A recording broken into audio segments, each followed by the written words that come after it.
Shalom Bapak-Bapak, Ibu-Ibu, Saudara-saudara. Saya yakin di dalam kehidupan, semua kita pernah punya pengalaman menunggu sesuatu.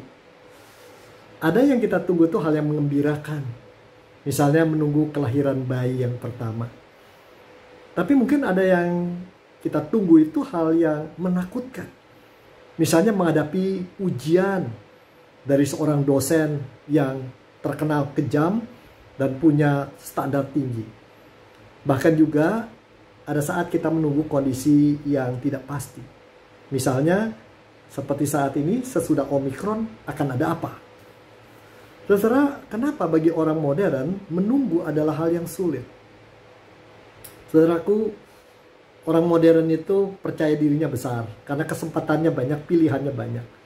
Dia biasa bergegas, berlari, mengejar untuk mencapai tujuannya. Yang berhasil itu ada yang begitu, yang mencapai duluan, punya prestasi, prestise, dan pengakuan orang.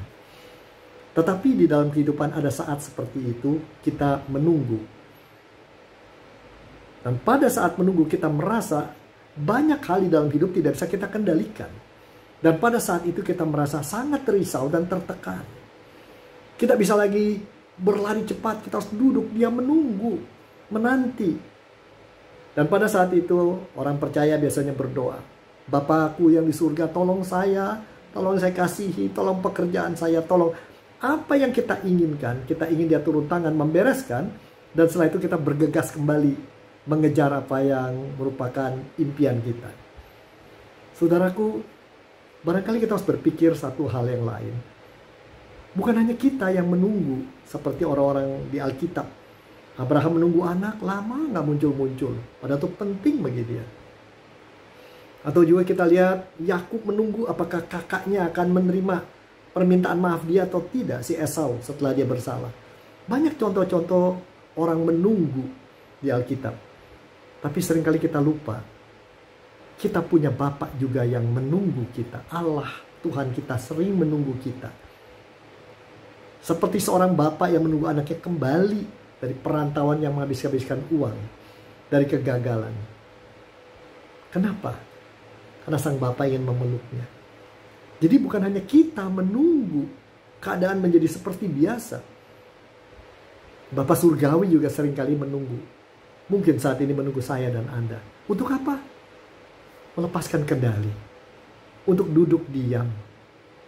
Untuk mendengarkan suaranya. Alkitab mengatakan dalam kembali kepada diam dan kedamaian atau ketenangan terdapat kekuatan. Bukan di dalam berlari. Bukan dalam bergegas. Kita menunggu karena Tuhan menunggu. Untuk apa? Seakan-akan dia berkata, Nak, aku tahu apa yang kau rasakan. Biarlah hal yang baik akan muncul. Aku hanya ingin kau letakkan kepalamu di pundakku. Dan dia merangkul kita. Mungkin saat itu yang dia katakan pada Anda dan saya. Mungkin kita takut melakukan itu karena kita pernah dikecewakan ketika menunggu.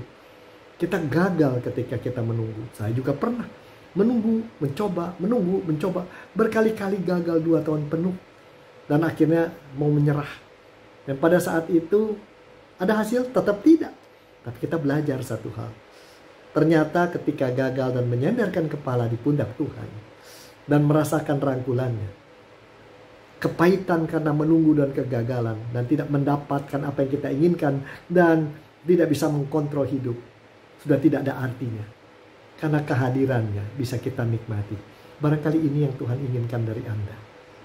Mau kepada saat ini duduk diam.